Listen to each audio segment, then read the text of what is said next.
The servant leader is servant first. It begins with the natural feeling that one wants to serve first. Then the conscious choice brings one to aspire to lead. That person is sharply different from one who is leader first. Robert K. Greenleaf said that once. Ladies and gentlemen, welcome to the Moving Forward Leadership Podcast, episode 58, Mastering Servant Leadership with Art Barter.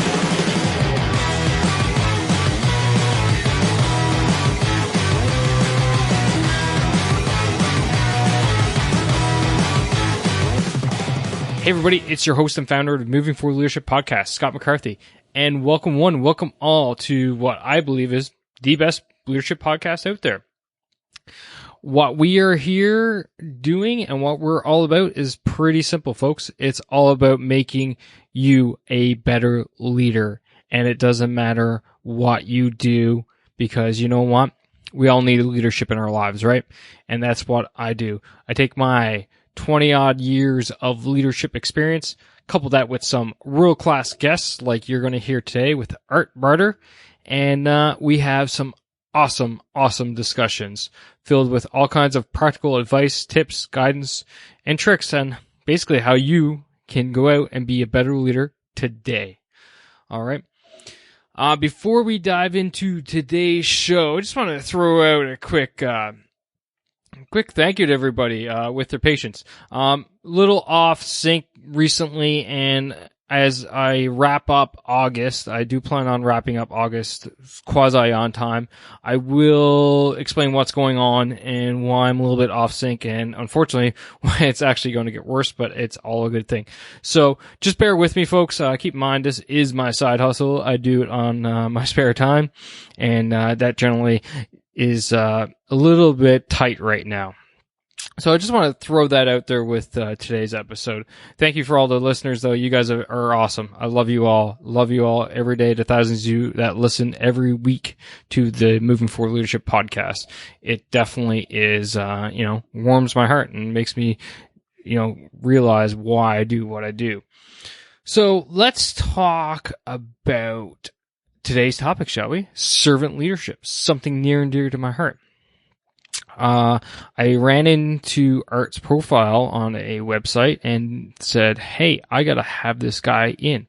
Why? Well, he's a CEO, a culture architect with Datron World Communications Inc, and he basically transformed this company from $10 million to a $200 million company within six years. And he did that through using servant leadership. He's also went out and founded the Servant Leadership Institute. So his goal and vision there is basically help others, much like mine, become better leaders, but more along the lines of vice generalists like myself. He's more into this whole servant line. He's author of Farmer Able, a fable about servant leadership, transforming organizations and people from the inside out. And as well, his newest work, the Servant Leadership Journal. Art teaches the 9 behaviors necessary to grow into a servant leader. So with all those credentials, I had to have Art on the show. And we have a awesome conversation about servant leadership, because this is something definitely near to dear to my heart, and a methodology which I definitely employ when I am out there being a leader. Okay, so I won't take too much more of your time. Sit back, relax, and enjoy my conversation with Art Barter, talking about how you can become a servant leader.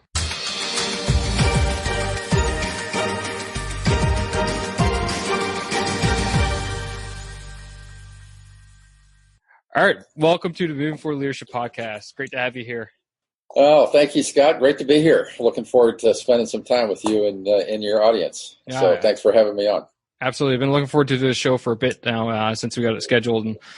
And definitely a topic which I think will resonate with the audience out there, being servant leadership. Before we dive in, though, what I like doing with all my guests is getting them just to give a quick synopsis of who they are, where they came from, how they got to where they are today. So how about you start us off with that, and then we can start diving into the core of the interview. Okay, great. Well, I was born in Fort Campbell, Kentucky. My dad was in the service. He was a CB. They're building some facilities related to some of the atomic work they were doing there back in that time frame. Grew up in Orange County. After he got out of the service, he moved to California. Grew up in Orange County. Went to Cal State Fullerton, earned a couple of degrees. My first job was at Disneyland. Spent about Neat. 7-8 years with them. Started as a sweeper. We didn't call ourselves janitors. We call ourselves sweepers. So that was a little bit more of a prestigious way of describing ourselves. But I worked in a couple of different areas: wardrobe, accounting, finance, and left Disney mainly because the company was so big. It was hard to get ahead. And being a young kid out of college, I was raring to go. I didn't want to get in line and wait 20 years to get a promotion. So I left, and it was a blessing because I discovered I loved to build things and went to work for a manufacturing company and been building things ever since. So the last 40 years of my career, I've been building product here in California. And, I went through all the power models, worked for public companies, worked for private companies, worked for public companies that went private and private companies that went public. And, Scott, I got tired of the power model, got tired of being used by people and not caring and sacrificing my family, losing time with my family. And so I found this company in San Diego called Datron World Communications and came to work for them in 97, building military tactical radios, but they don't sell to the U.S. government. We only sell to foreign militaries overseas, and which I thought was pretty interesting. I love international business. I love to build things, and so this was the perfect place for me to end up. And worked in the public environment for a couple of years. Titan Corporation here in San Diego bought the company. And about 4 years after Titan owned us, had the opportunity to buy the company myself and ended up buying a company that was at the time doing about $10 million in business, losing money, mainly because of all the corporate overheads we got allocated to us. And started on our own. And my wife, Lori, and I, we had been burned so many times in the corporate world that we decided that, hey, we own the company now. We're going to run it the way we want to run it. And, we're people of faith, so we said we're going to run it in a servant-led way. That's our motivation. Now, I don't require anybody to be religious to work in my companies. The only thing we ask people to do is have a heart to help people. That's our common bond. And so I've got all kinds of different people in my organization, and our common bond is we just want to help people. And we want to positively impact their lives. And that started in 2004 when we bought the company and started our journey into implementing servant leadership. Went out into industry, tried to find some training material to help us implement, found a lot of academic material to teach us about it, but not a whole lot of people were teaching us how to implement it. And so we decided to invest. We invested about $500,000 and came out with a 40-hour training program that we put all our employees through. Oh, wow. And it was in 15-hour module increments and 3 hours at a time. So it took us about 2.5 to 3 years to get everybody through the training. The first module was all about themselves, learning about yourself. Second one was learning about team environment and how to trust and work together.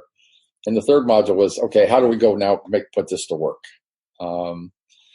And during that time frame, we got so much. We had so much success in growing the company, record sales, profits, cash flow, unbelievable transformation in people, transformation in families and leaders. And people around us here in San Diego said, Art, you need to teach us what you guys did because it's so apparent in what you do. And we give away 10% of our operating profit. Every quarter we have a profit. We set 10% into a charitable fund. But here's the difference. We let our employees decide where that money goes. Oh. So we don't get to decide. I'm the owner of the company, Lori and I, my wife. We don't decide where the money goes. Our employees, they helped generate that profit, so they get to give the money away. And the effect on me as a leader, watching our employees' hearts give money to organizations, nonprofits, around the world, not just here in San Diego, but around the world, has had such an impact on me as an individual that I go, wow, this is cool. Well, we didn't plan that. That wasn't part of our original plan. And so we've seen just an amazing effect around us. And people said, you've got to start on a company to help teach people. So we started the Servant Leadership Institute. And our primary focus there is to help people who want to implement servant leadership. I don't want to spend time debating people whether it's a good leadership model, bad leadership model. I want to go focus my time that I've got left here on earth helping people implement servant leadership and let them know what we tried, what worked, what didn't work, why it didn't work for us, and just pass on as much knowledge as I can to help people transform their own lives and transform their organizations into a different way of serving, and serving about caring and loving for people. And what I like to say is, I want to show people the power of love instead of having a love for power. So let's get away from the love of power and let's go show the power of love. Yeah. And how we deal with people and serve people. Yeah. Yeah, it's definitely a great way to look at it. So I have a great wife who supported me through this whole thing. And when we started in 2004, didn't know what we were doing. We had two kids, a daughter and a son. Everybody's involved in the company. Everybody's doing something inside the company. And that's been a blessing to me to watch my kids grow up into young adults. One handles all the marketing for our trade shows, travels around the world. And the other one is a business development that helps me evaluate new opportunities to invest in, or new technologies to bring into the company. And it's just a blessing, real blessing for me to experience that firsthand and see their growth. So that's a little bit about us and what we do and kind of why we do it. That's a great story, Art. Awesome. And I love that whole model of, regarding love and power. It's definitely touching for sure. So I guess probably the first question that really we need to dive into is, what actually is servant leadership, and how do you define that? How would one know if they are or if they are not a servant leader? Well, the word servant brings up different things in different people, and most people have an open mind about it. Some people go, no, they think about slavery, and I go, no, this is all about motive. Our motive here is to help people. And so when we started looking at Datron, we said, how do we help our people understand what we're trying to do? So we came up with a definition for our company, Datron, on what servant leaders should do. And our job as servant leaders is to inspire and equip those we influence. So our job is to help inspire, have a great mission, great purpose, live to our values, share the stories our customers have in using our products with our employees, help them understand the impact they're having on the world around them. Mm-hmm. And then equip them to be able to go meet that mission and purpose and live those values and give them what they need. And part of that equipment is sometimes as leaders, we need to get out of the way and just let them do their thing. 100%. Just got to let them go. You've inspired them, you've equipped them, you've taught them. Now let them go do their thing and get out of their way.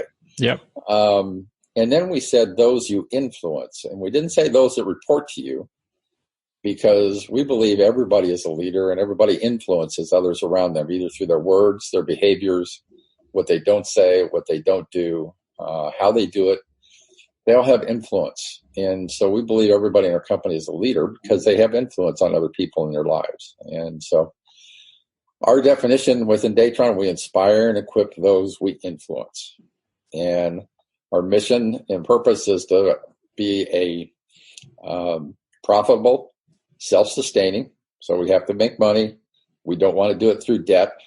So we don't believe in debt. To positively impact the lives of others today and in the future. We want to create a relationship with our customers, not just sell them a product and disappear.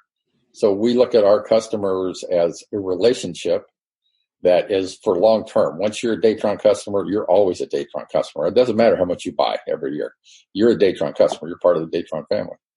And, when our customers see us serve from the heart, that's really the best feedback we can have when a customer says, I had one customer in London last year. He was from a country in the Middle East. He says, Art, you and your company have served our country from your heart more than any other company we've done business with. And, that's the best compliment anybody can give us as a company, that we serve them from their heart and they see it. And what's fun about that, Scott, is our competitors don't understand what we're doing because they don't understand serving from the heart. They just understand serving for profit. Yeah. That's definitely a good business differentiation model for sure. Yeah. Yeah. So inspire and equip those we influence is our definition. Now, Greenleaf, who is, well known for bringing servant leadership into the commercial world, do those you serve grow? Yeah, that's absolutely a measurement. But for me, I think more importantly are those people who are less fortunate than you, when you come in contact with them, are they better off after you've come in contact with them? That contact could be for 5 seconds, could be for 30 seconds, could be for 30 minutes, could be in a podcast like this.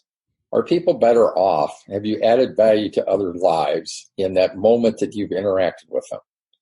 And I think for me, that's really what servant leadership is all about. Do we add value to every life we come in contact during the day? Regardless of the ideologies, regardless of political, it doesn't matter. A life is the life. So let's serve the life and not the ideology. And that's really servant leadership to me. And within our organization, inspire and equip. So many great things in there, and just in the definition and the stories you got going on. It's awesome. I always say the reason my job as the leader of my organization is to, set the conditions for you to succeed, because at the end of the day, my people are the reason why I'm successful, not because of me, right? Exactly. It's not because of me. I'm not the guy that's doing the job at the ground level. It's my folks that I'm giving the tools, resources, the empowerment, and all that jazz. Yeah. Get the job done. I have the best job in the world, I tell people, because the charitable work that our organization has done, they've generated enough profit to give away over $15 million in grants so far since we started the fund. Wow. And everybody wants to recognize me as the CEO of the company. I go, it's not me, it's my employees. So recognize my employees. Absolutely. And, I love seeing what's on the hearts of our employees by the grant requests that they submit. Yeah. Awesome. No, and I love that whole aspect of getting out of the way. People come up to me like, "Hey, what do you, how do we go about this, or can we do this here?" And I'll be like, "If you want me to do that, I'm just going to break it and mess it up." Exactly. Yep. It's not my job. I love building things, but you really don't want me on the floor building radios, because that's not my gift. No, exactly. Right? And I'm going to mess it up. Yeah. Love it. So, the next question I got in the back of my mind is, how can leaders who are, out there right now are like, I like this servant leadership ideology, but I don't really feel like I have the skills for it. How can they go ahead and develop their skills to become more servant-like? Here's what I try and get across to people. What we learned through our implementation phase is that it isn't what we say, it isn't what we know. It's really about what we do. What's our behavior as individuals, and especially as leaders. Mm-hmm. And so what we saw in our employees is we saw 9 behaviors that are the ones that generated the best transformation in people's lives. And so we encourage people, you can study servant leadership, but now you have to put it to work. And don't ask your people to do something that you're not willing to do. So you have to start with yourself first. You have to start with Art. If Art wants his organization to be a servant-led organization, then I have to be a servant leader first, and I have to show them the way. Now, that means that they're going to see my flaws. They're going to see me fail, because I'm a human being. I'm not perfect. But I encourage people, people tell me, well, my CEO isn't on board with servant leadership. I said, so why does that keep you from treating people with dignity and respect? You don't need your CEO's permission to treat people with dignity and respect. Start treating people like you want to be treated, and serve people. And, what's that look like in the corporate world? I like to tell people, if you have something that someone in the organization needs to serve the customer, don't wait for the email. Don't wait for the phone call. Go give it to them. Give it to them now so they can do their job. If you need something from someone to do your job, don't send an email to the person that's 3 cubicles down. Get up, walk around, talk to them, and ask for the information, and share information. So, I get asked all the time, where's your org chart? I said, I don't have an org chart. I said, why not? It drives people nuts. I said, because I don't want you going up and down the org chart to get the information you need to serve the customer. Go get the information you need. Yeah. You don't need permission from a VP to go get information to serve the customer. And that's radical. And not a whole lot of companies were willing to throw out the org chart. But for us, it worked because we're small enough that I don't need a big org chart. I don't have multiple locations around the world that people have to go through. So, yeah. No, so many good knowledge bombs there, and things I just love hearing. And to me, I'm a big proponent of the power of delegation, right? And it's very similar to what you're saying, and just enabling people to go ahead and get the job done without having to find 15 different levels of approvals. Because especially when you're dealing with customers, because by the time you get all that done, you might have lost a contract.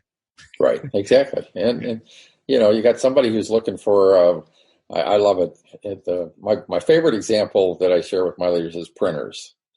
Everybody wants, hey, we have to have a network printer. Why? I can go down and buy a printer for $200, put it on your desk, and you don't have to get up and walk down the hallway to get your printout, right? So what's the big deal about $200? Buy the printer, put it on your desk, and be effective to the customer instead of this nonsense about wandering down the hallway, right? So sometimes it's that simple, and other times it's not that simple. But one of the behaviors that I encourage leaders to do is, you've got to make up your mind to serve first, and then you've got to build trust with people, and you got to work on that trust. And the best way to do that is live your values, do what you say you're going to do, and then listen to understand. Listen to people when they talk to you. Turn off all your electronic devices. Don't be doing email while you got somebody in your office talking to you. Listen to them. Ask them questions about tell me more or help me understand until you feel you have a good understanding what that person's telling you. Now you're in a position to help that person and meet them where they are. And that's the best way to get started in servant leadership. Listen and then help people get better. Yeah. That's so key. And so many people today are just too wound up about time. I find they don't give their people enough time, and they're not actively listening to what they're saying, and just kind of blow them off. I feel like, and all of a sudden the problem that's being presented to them just perpetuates, even snowballs more and more because the leader isn't listening to the subordinates or whatever, and didn't listen to him properly enough to be able to give him some clear advice and guidance to go ahead and take care of it. And then all of a sudden it's just snowballing worse and worse and worse. In our manufacturing company, when I have a problem in building a product and the process is broken, there used to be a time where we'd get all the leaders together in a conference room and we'd go figure out what the problem is and go solve it. After servant leadership, what do? We get up out of our office, we go talk to the people on the floor who build the product and ask them what the problem is because they build it every day. How does somebody who sits in an office every day, doesn't build the product, know what's wrong on the floor? And you got to talk to people who do the work. Absolutely. And listen to them. And you know that as much as anybody.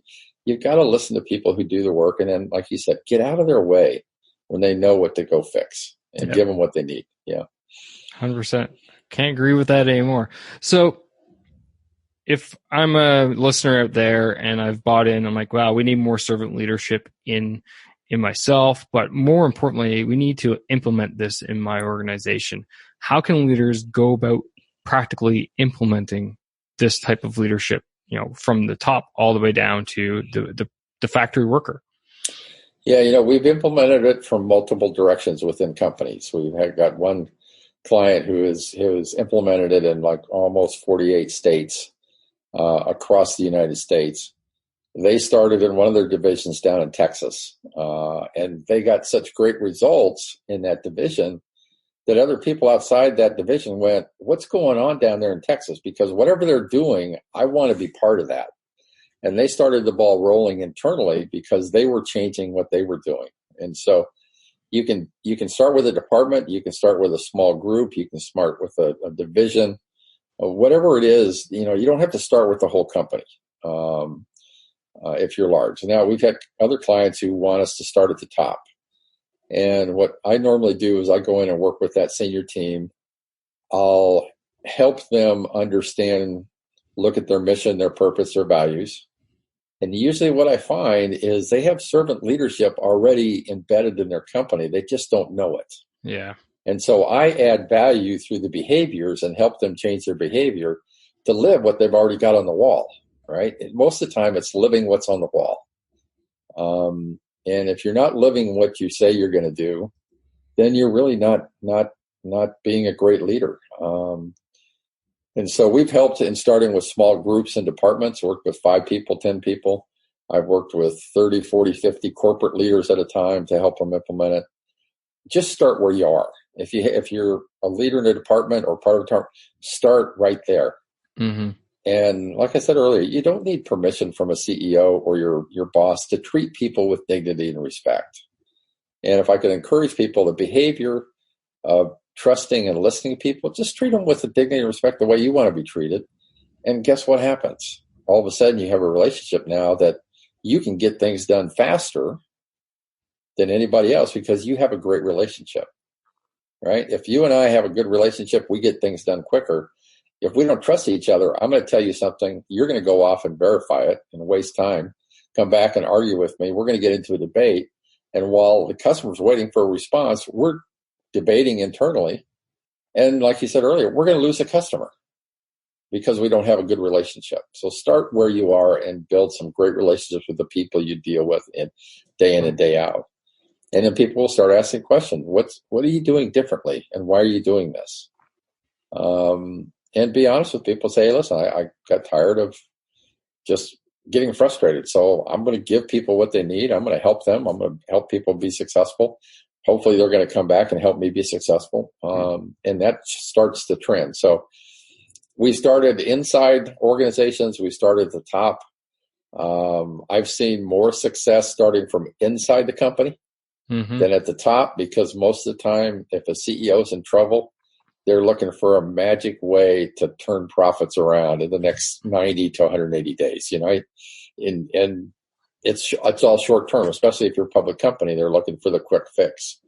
Servant leadership is not a quick fix. It's a long-term culture change in your organization, and it takes effort and it takes time. But if you start small and don't try and start big, you'll start seeing some effect in the organization that will start raising questions on how come you guys are performing better than everybody else? And that's when you have the opportunity to talk to someone who wants to hear what you're doing, right? Rather than hear about a theory. Does that make sense? Absolute sense. And the biggest thing there that for me personally that people need to take away with anything worthwhile having is going to take time. And this is it's not a quick hit. It's not a quick fix.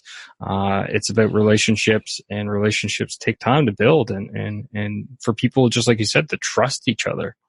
Right. And there's great people out there. Stephen M.R. Covey is just the best at teaching about trust, and we use him all the time. I'm going to be with him in another month with a client, helping them with the trust. And, that's a big part of it. You got to have that great relationship, and it's built on trust. So. Awesome. All right. If we could sum this up in my own words here, the way I see it is servant leadership is basically leaders who take the, what's the word I'm looking for here? Basically who put their people first, treat them with dignity, respect, and trust, and empower them to basically get the job done. You agree with that? I do. You look at them as individuals and people that you want to add value to, instead of tools and people that work for you that do what you tell them to do just to generate a profit. And I will share with your listeners, when you start helping people be better in their life, work and personal life, and work life are integrated together. There's no switch that you turn them on and off. I mean, it's integrated. Yeah. So, and when you help people turn their lives around, they will do anything to help the company succeed. And Absolutely. The attitude we've seen in people who we've helped, and we help in a lot of different ways, but when people really know you care about them and your actions show that you care about them, that's when they're really going to care about the company and where the company's going. And you are going to be blown away by the results you're going to see and what your people can do. Where before you thought, well, if I'm going to grow by 30%, I have to bring on 20% more people. I will tell you, we grew 30%. We didn't bring on any new people, because in a trusting environment where people work together instead of fight with each other, guess what? Things get done so fast, it's unbelievable. Yeah. And I'll tell you what, I wish somebody had taught me in school about servant leadership, because I wouldn't have wasted 35 years in the corporate world, but, beating my head against the wall, right? Well, one of my big beefs is that very little leadership is actually taught in schools or programs. Amen. Yep. I agree with you 100%. Yep. That's why we do what we do, right? Yep, exactly. All right. What a fantastic conversation. Absolutely loved it. I do got one more question before we wind down the show. And this is something I ask all my guests. And that is to you, Art Barter, what makes a great leader? It's a leader that cares, and cares through their behavior, not by just saying I care, but showing that they care with their behavior. They're good at building trust. They're good at listening. They're good at and committed to their values. They behave and treat people with dignity and respect. And when you have a leader that does that, people will follow you anywhere, and they will be happy, and you'll see results that will just blow you away. And so just treat people with dignity and respect, and help them be successful in life, and they will help you be successful in your business. Yeah. Awesome. Art, I totally appreciate you and you taking the time to come on the show and talking to the audience. No doubt they got a lot out of this show and things to think about and consider. At this point, I'd like to turn the mic over to you, and feel free to give yourself a shameless plug. Talk about the Institute. Where can people find you? All that good stuff for 30 seconds. Yeah, we're servantleadershipinstitute.com is our website. All kinds of resources to help you there. We've got some digital downloads, books, etc. Just released The Art of Servant Leadership 2, which tells the story of how we implemented servant leadership at Datron in detail, and takes you through all the steps, which has gotten some great feedback on. But go to the website. There's a lot of content, a lot of stuff. We have websites almost every month, or webinars every month. They're free of charge. We don't charge for them. So we're here to help you. And we just love to serve and like I said earlier, help people who want to change and be better leaders. And we want to invest in you and help you be better. So servantleadershipinstitute.com. Should give you everything. If you want to do a search on Art Barter on the internet, you'll have all kinds of stuff pop up on a little bit about Datron World Communications, our company, etc. So we are, just so your audience knows, we're in the military business. And I get asked, Art, how do you implement servant leadership in the military? Scott, right? Because of your background. But I tell people, I said, we give people great communications so they can deal with disturbances in their country, so they don't have to deal with them in other inhumane ways. So why don't we give people great communications so they can have a great life and protect their citizens and their country from the bad influences in the world, and let them do it with great communication so they don't have to bring out the bullets. And so we save lives in that arena. And I get an opportunity to talk to generals all the time about how do they implement servant leadership in their country. And I never expected that to happen, but I get generals that visit us all the time from around the world that go, Art, tell me about servant leadership. And so we get to influence that country selling communications equipment, but they also ask us about servant leadership. And you know what? It gives us goosebumps every time we get a chance to do that. Awesome. Because we're making a difference in the world. Yeah. Well, thank you for that. Unfortunately, I don't get the pleasure of using any of your equipment, but I can definitely tell you communications is the lifeline of any army. So thank you guys for what you do. And for the audience out there, as always, I keep it easy for you guys. If you just go to movingforwardleadership.com/5858, I'm going to have all the links in the show notes there for Art and all of his resources, including the websites and the books and all that jazz. So again, that's movingforwardleadership.com/58. All right, again, thank you for taking your time, talking to me and the audience about servant leadership. For the audience, again, just stick by, and I'll have my key takeaways from my discussion today with Art Barter, talking about servant. All right, Scott, thank you so much for giving me a chance to hang out with you today. I really had fun. I appreciate it. And, all right. Take care out in San Diego there. I should keep it. Again. I'll take in the weather for you, especially during the winter time while you're up there, up north, but keep doing what you're doing. You guys are making a difference, so keep up the good work. Thanks, Art. You take care. Right. Okay, take care, Scott.